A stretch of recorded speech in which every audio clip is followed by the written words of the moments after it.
Assalamualaikum warahmatullahi wabarakatuh. Bismillahirrahmanirrahim. Alhamdulillahirabbil alamin. Wassalatu wassalamu ala asyrafil anbiya'i wal mursalin. Sayyidina Muhammadin imamil muttaqin al-hasyiril aqibil amin wa ala alihi wa sahabatihi tayyibin at-tahirin salawatullahi alaihim ajma'in. Amma ba'd. Para habaib, para ulama, para asatidzah, para orang tua, terutama sekali yang sama-sama kita muliakan guru kita Al-Habib Abdullah bin Umar bin Hasan WA dan sebagainya.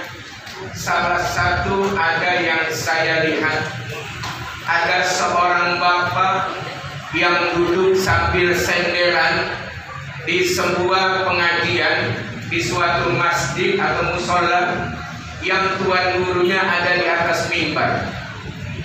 Bapak itu bertanya kepada gurunya, "Ustaz, apakah kita nanti bertemu dengan Rasulullah Sallallahu Alaihi Wasallam dengan perasaan berharap ingin berjumpa dengan Rasulullah?" Sambil senderan. Kemudian gurunya menjawab, "Bagi orang yang beriman akan bertemu dengan Nabi kita Muhammad Sallallahu Alaihi Wasallam di akhirat nanti setelah kita wafat." Mendengar ucapan itu orang yang tadinya senderan langsung jatuh dan langsung wafat. Inna lillahi wa inna ilaihi raji'un. Makanya hati-hati juga senderan. Tapi alhamdulillah kita kabarin aman semuanya. Ini buat yang muda yang bersenderan. Saudara sekalian, tanpa terasa hari ini kita sudah berada di tanggal 17 Desember tahun 2021 Miladiah, bersamaan dengan tanggal 13 Jumadil Ula 1443 Hijriah. Kalau dalam hitungan Miladiah kita akan meninggalkan tahun ini tinggal hitungan jari. Artinya apa? 14 hari lagi kita akan meninggalkan tahun 2021 menuju tahun 2022.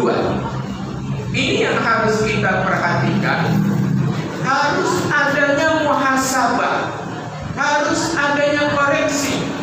Apakah kita ini masuk kategori orang yang baik, orang yang bertakwa dan sebagainya? Manakala kita muhasabah perjalanan hidup kita refleksi ke belakang, oh ternyata kita termasuk orang yang baik, maka harus menjadi lebih baik lagi.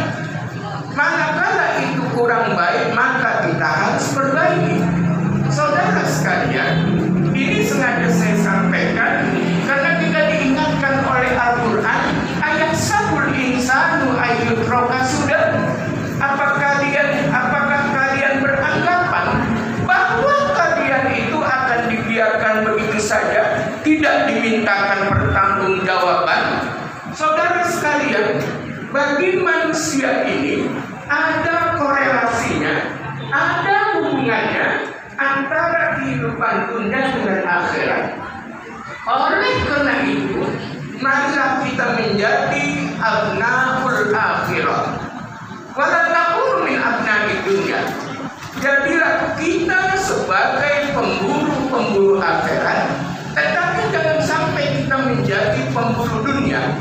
Karena pemburu dunia, syahwat duniawiyahnya akan kuat, sehingga di dalam mengejar ambisi duniawiyahnya, dia akan melakukan tindakan apa saja termasuk menghalalkan segala cara. Makanya tadi guru kita bilang belajar.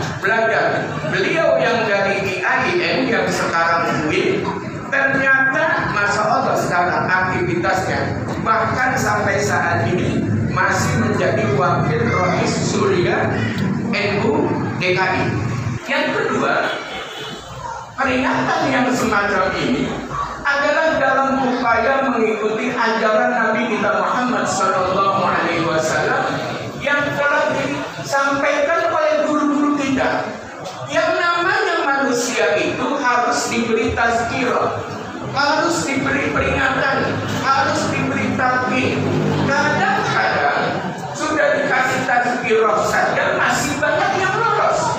Makanya khotib di tempat ini seringkali ayat yang dibaca adalah ya ayyuhalladzina amanu taqullaha haqqa tuqatih wa la tamutunna illa wa antum muslimun.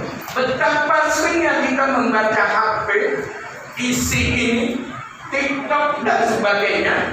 Betapa kurang hadirnya kita kalau HP kita baca, TV kita lihat, berita kita dengar, sedangkan kitab suci Al-Quran tidak disentuh sama sekali. Saudara sekalian, ini harus diingatkan.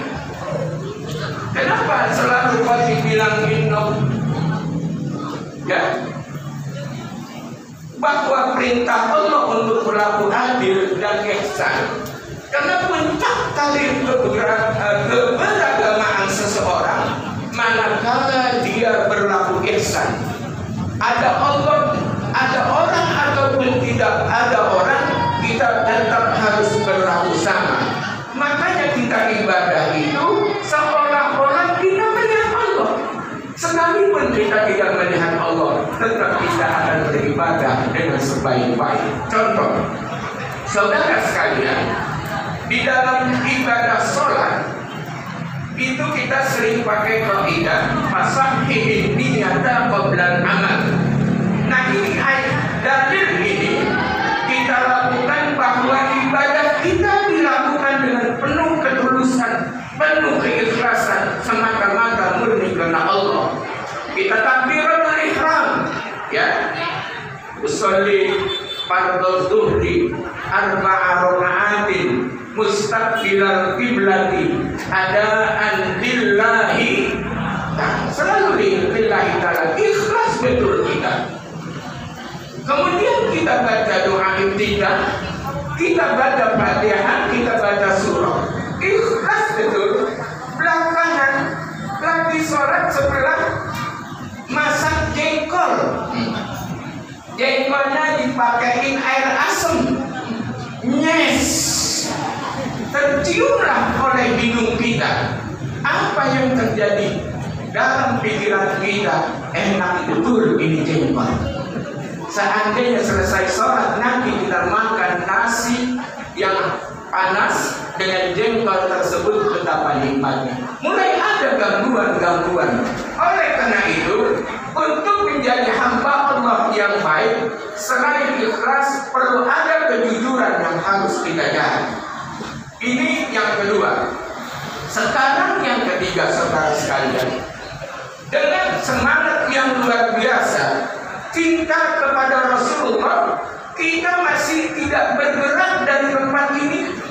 Padahal saya yakin di hari Jumat ini ada orang yang datang dari pukul 7 di masjid ini. Ada nggak?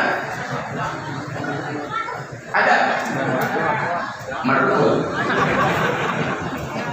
Panitia masjid dari jam 7. Saudara sekalian, saya tahu yang namanya orang Pondok Bambu itu selalu mengamalkan hadis yang disampaikan oleh Kisaroni, yang disampaikan oleh guru kita Al-Habib Abdullah bin Umar bin Ahsan.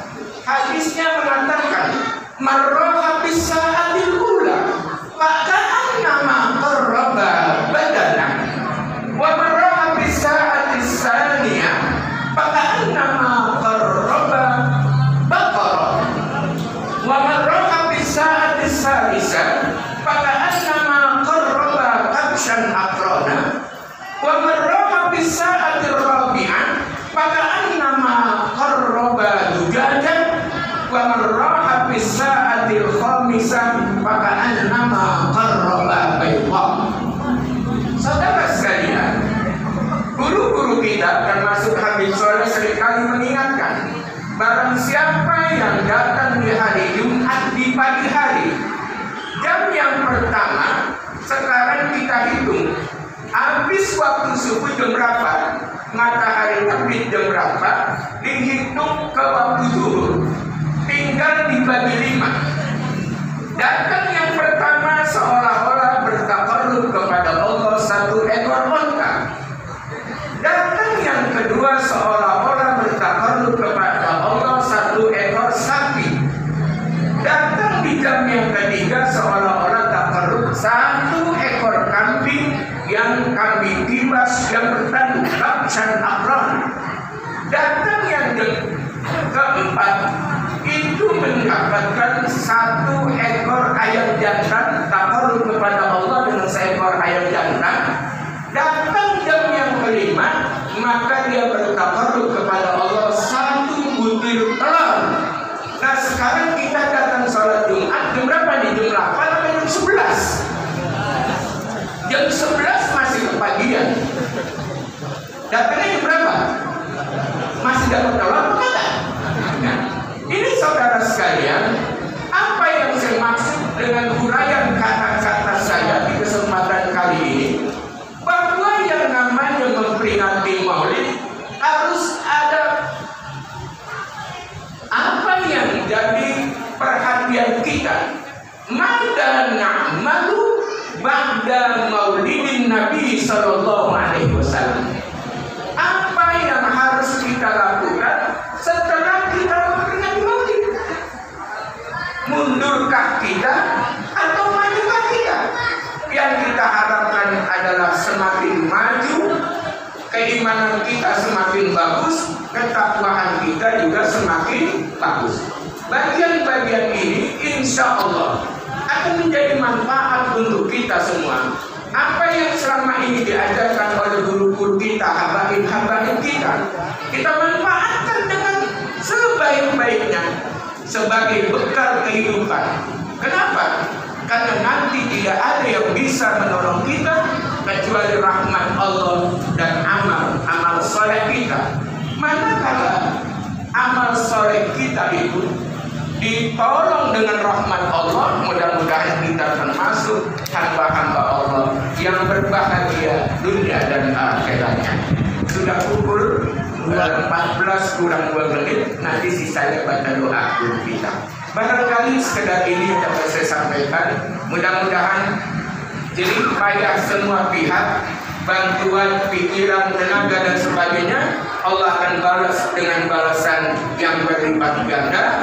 Dan mudah-mudahan kita kelak Allah pertemukan dengan di bawah bendera Nabi kita Muhammad sallallahu alaihi wasallam. Barangkali sudah ini, mohon maaf. Billahi taufiq wal hidayah. Wassalamualaikum warahmatullahi wabarakatuh.